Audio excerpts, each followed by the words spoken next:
Não sei se vocês estavam acompanhando, mas o Carlito Neto, do canal O Historiador, ele estava participando do programa da Jovem Pan Morning Show como um dos debatedores das pautas do dia por lá. Então, assim, o Carlito foi chamado para integrar a posição de oposição à visão agora oficial da rádio, né, da emissora lá, que é a visão bolsonarista, que é a visão governista. E daí tem nesse programa, né, é composto esse programa, por um lado, por dois moderadores, que é o Paulo Matias e a Paulinha, que são aqueles que apresentam as notícias do dia e jogam na fogueira para que seja debatido. Daí tem a Zoe Martínez, que é a cubana de estimação do governo Bolsonaro, que ela serve como o trunfo do governo Bolsonaro, é o local de fala.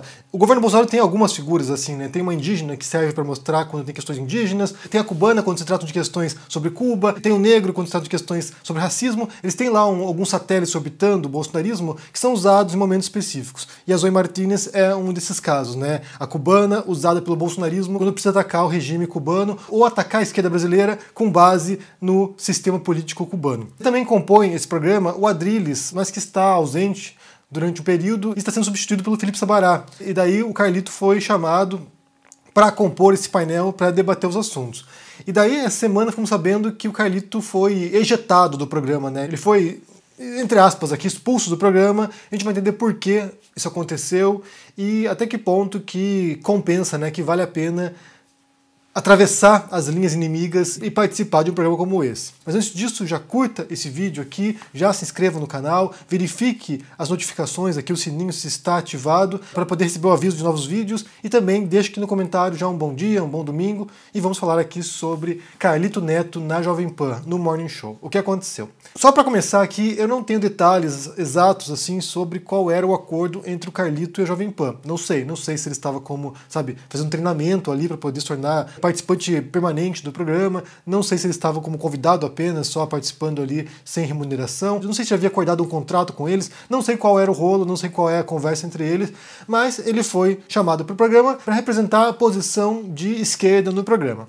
Para você perceber como o negócio é complicado ali, durante um bom tempo, esse ponto de vista era defendido pelo Joel Pinheiro da Fonseca, que é um liberal, um direitista, mas quando você compara, né, com as posições dos conservadores, entre aspas aqui, do programa, ele soava até esquerdista ali dentro, de tão, sabe, extremada que são as posições dos conservadores ali. Então o Carlito vai ocupar essa lacuna, vai ocupar esse vácuo com a saída do Joel e ele foi preparado. Você percebe que o Carlito foi lá armado para enfrentar a extrema-direita.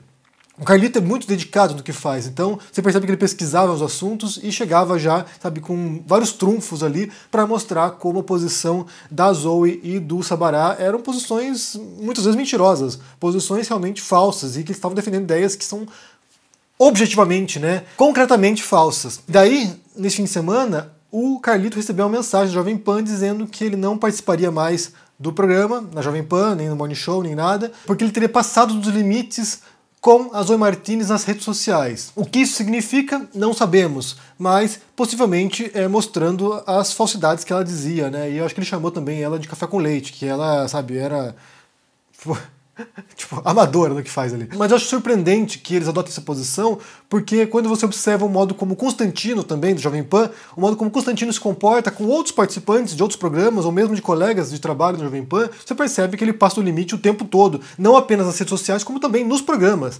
Então, assim, é aquela coisa, né? São dois pesos, duas medidas, possivelmente a Zoe Martínez tem as costas quentes lá dentro, então, no final das contas, eles acabam optando ali pelos queridinhos da casa, como faziam com o Coppola, por exemplo, acabam optando pelo queridinho, e talvez para evitar que queime a imagem do queridinho, né, da Zoe Martínez, e nesse sentido quem acabou sendo penalizado aqui foi o Carlito. Eu acho importante mencionar alguns aspectos relacionados a isso, porque a Jovem Pan ela fez uma transição durante a eleição de 2018 e depois se torna de fato uma emissora, né, uma rádio bolsonarista. Ela parte de uma posição que era de um centro-direita, liberal talvez, para uma rádio reacionária, para uma rádio que de fato defende posições totalmente alinhadas ao governo Bolsonaro. O que acontece, qual é o acordo, né, talvez publicitário do governo Bolsonaro, qual é a jogada, eu não sei dizer, mas o fato é que você percebe que muitos programas, que inclusive eram mais céticos em termos políticos, né, como o Pânico, por exemplo, você tinha o Emílio que desfiava lá uma série de comentários antipolíticos e depois ele passa a dizer que de fato a gente precisa mesmo do Bolsonaro, que de fato a gente precisa de alguém como o capitão. Então você percebeu essa mudança na posição e durante a eleição de 2018 a Jovem Pan foi muito importante para trazer visibilidade para direitistas, para a extrema-direita e para o próprio Bolsonaro. Por ali passou muita gente da extrema-direita brasileira, passou muita gente, passou Bernardo Kister, passou o próprio Adrilles, né? O Coppola foi criado lá dentro, então de fato eles têm uma bela dose de responsabilidade em relação a esse governo. E voltando aqui à dinâmica do programa, né, o modo como ele se dá, o modo como eles constroem essa dinâmica de debates, você percebe que geralmente você tem ali nesses programas duas ou mais pessoas que defendem a pauta governista. No caso do Morning Show, como eu falei, você tem o Adrilles e a Zoe, ou a Zoe agora e o Sabará, duas pessoas ou mais alinhadas ao governo, e daí uma pessoa, né, que seria a voz da oposição, alguém que mostraria outra perspectiva. Isso é montado de maneira intencional. No Pânico, por exemplo, você tem lá 6, 7 reacionários e às vezes trazem lá o Guga Noblat para ser a voz da oposição. Isso é feito de maneira intencional, porque o que acontece? Não sei se vocês assistiram os debates com o Carlito, mas para mim me dava uma certa agonia assistir, porque você percebia que o que menos importava ali nos debates, o que menos importava era aquilo que era dito. Como eram debates muito longos e você tinha ali 1 hora de programa, no final das contas, a percepção que fica não é tanto do que foi dito, da posição defendida, da exposição de mentiras, mas o que ficava gravado era o deboche. O que ficava gravado era a Zoe Martinez e o Sabará rindo do Carlito, sabe, cochichando um pro outro ali para, sabe, tirar um sarro do Carlito. Então, o que passa a impressão quando você tem, né, esse pelotão de pessoas, né, 2, 3, 4 pessoas, 5 pessoas contra uma, a percepção que passa para o público, e é uma percepção psicológica, basicamente, é o seguinte: olha só, você tem aqui várias pessoas de um lado defendendo a posição e uma pessoa que é a voz discordante. Então, eu vou imaginar que essas várias pessoas sejam a voz da razão, estejam dizendo a verdade. Porque a gente tem uma tendência natural, né, psicológica de conformidade com o grupo.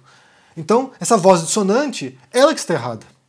E essa é a impressão que dá. Quando a gente retorna à série do Innuendo Studios, que se chama Manual da Alt-Right, num dos episódios que se chama, se não me engano, Nunca Jogue na Defensiva, ele fala justamente isso. Os progressistas, eles tendem a querer fazer textão, a explicar de maneira prolongada, tendem a querer, sabe, detalhar, esmiuçar o que está errado no que foi dito pela outra pessoa. Enquanto que a alt-right, ou a extrema-direita brasileira, o que eles fazem é o deboche, o que eles fazem é o insulto, o que eles fazem é o ataque ad hominem, o que eles fazem é o risinho, o que eles fazem é respostas curtas e que vão tentando sabotar a tua posição. Para quem assiste o debate, a percepção é: de um lado você tem uma pessoa fazendo longas falas, explicando as coisas, do outro lado tem uma pessoa que está na posição de superioridade moral, simplesmente cruzando os braços e rindo. A disputa num debate com a extrema-direita raramente tem a ver com ideias, raramente tem a ver com aquilo que foi dito, tem mais a ver com uma disputa de supremacia, uma disputa por poder. Basta ver como o Constantino interage com os seus interlocutores, com os seus adversários. Ele mostra a posição de superioridade. Você é um idiota e eu sei a realidade. Então é uma disputa de poder. Pouco importa o conteúdo do que foi dito. Pouco importa se aquilo ali é uma fake news, se aquilo ali é uma teoria conspiratória, se aquilo ali é uma falsidade. O que importa é o modo como você apresenta e o modo como você se porta no debate. Então, nesse sentido, quando o Carlito se desloca, né, do seu espaço para Jovem Pan, para o Morning Show, o que ele está fazendo é, como eu falei, cruzando a linha do campo inimigo. E aqui entra, sinceramente, tem um livro que é A Arte da Guerra, né, do Sun Tzu. E é pavoroso o que faz com esse livro, né, porque o livro ele é escrito com o intuito estratégico, tático de uma guerra. Então, assim, o Sun Tzu, que era um sábio, né, um pensador chinês, ele explica qual é o melhor método que se tem para poder ganhar uma guerra, ganhar uma batalha. E daí eles usam isso para várias coisas, né? As pessoas publicam esses livros aqui, a arte da guerra, sabe, no empreendedorismo, a arte da guerra nos negócios, a arte da guerra na criação de bebês. Ou seja, eles pegam o livro e transformam em qualquer coisa, né? Mas de fato tem alguns elementos ali que podem ser transpostos da guerra, do combate, da batalha, para outros aspectos. E um deles tem a ver com isso, com o debate. Porque quando você vai defender suas ideias ou vai debater com alguém, pensando nessa tática de combate, porque o debate, como se dá no Jovem Pan ou na CNN ou em outros locais, é na verdade um combate, o ideal é que você encontre um terreno que seja favorável para você, e não para o adversário, e não para o inimigo. No mínimo, um território neutro, no qual as duas partes estejam em igualdade de condições. Quando você se põe na posição de entrar no território adversário, que é o caso do Jovem Pan, como eu falei, uma emissora que é basicamente bolsonarista, quando você se põe nessa posição de entrar no território adversário, você está na defensiva, você está naquela condição de que a audiência está contra você e a estrutura da emissora está contra você. E quem precisa se defender geralmente é visto pelas pessoas como alguém que está perdendo o debate, como alguém que não tem necessariamente a razão. Se a gente pensar no debate não como criação do conhecimento, não como comunicação de ideias razoáveis que a outra parte teria a obrigação moral, inclusive, de aceitar dadas as evidências apresentadas. Se a gente pensar no debate como uma disputa, como um combate, como um pugilato, se a gente pensar no debate nesse formato, aí o ideal realmente é que você pense taticamente. Pense, ah não, a gente vai debater, então você vai vir no meu território. Não é à toa quando a gente pensa em jogos, por exemplo, no esporte, que muitas vezes as partidas se dão, às vezes, na casa do time e às vezes na casa do adversário. Porque aqui você está no seu território, com a sua audiência, com a sua torcida, que vai te dar um suporte moral. Aqui você está no território do adversário. Aqui a plateia está contra você. E isso impacta, isso afeta no desempenho também dos esportistas. E um fator adicional também que vale mencionar, isso quando aconteceu o incidente envolvendo o Glenn Greenwald e o Augusto Nunes, quando o Augusto Nunes agrediu o Glenn. E eu falei na época sobre isso, que eu via com certo receio quando personalidades progressistas ou de esquerda se expunham ao cenário, né, ao ambiente do Jovem Pan. Porque ali não há apenas uma ameaça intelectual, no sentido de você é a posição minoritária e todos estão contra você, mas também tem uma ameaça física.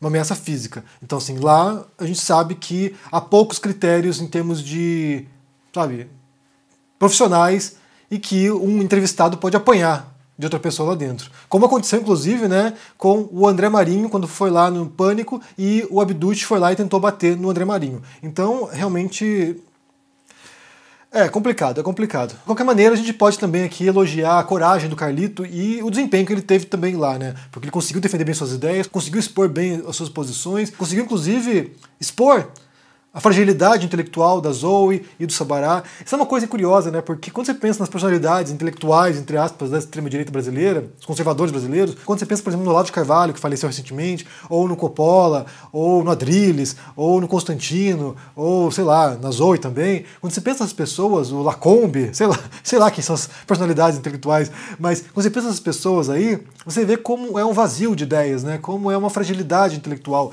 que, na verdade, o modo como eles vencem o debate, entre aspas, é através da intimidação, de interrompendo a pessoa, de falando mais grosso, de, sabe, debochando. É como eles operam. Então isso é muito complicado.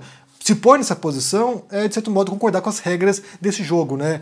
Inclusive, aí tem outra questão que é crucial, e eu vou encerrar com isso aqui, que quando você vai debater com alguém, é fundamental que pelo menos tenha um mínimo de solo comum no debate. Ou seja, um mínimo de critério de verificação de verdade ou falsidade. Então, assim, qual é o parâmetro?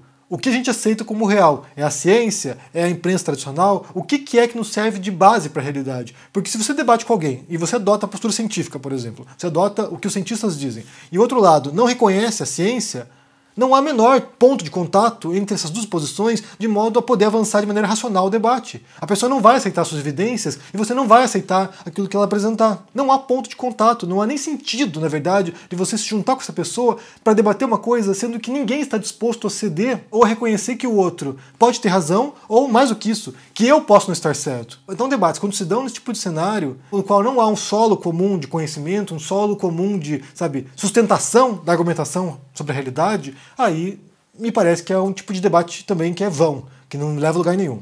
Mas me diga o que vocês pensam aqui no comentário, se vocês chegaram a assistir o Carlito no Morning Show, como é que vocês acham que ele se saiu? Também essa decisão de não chamá-lo mais porque ele teria, sabe, passado os limites com a Zoe Martinez. O que essa jovem tem de tão excepcional assim, porque não são as ideias dela, o que ela tem de tão excepcional assim a ponto de impactar na decisão da emissora para não chamar alguém que mostra uma visão discordante daquilo que eles defendem. Bem, me digam aí no comentário, deixe o joinha, se inscreva aqui no canal, se torne um membro ou um apoiador para dar uma força e se cuide por aí. Um abração e até mais. Tchau!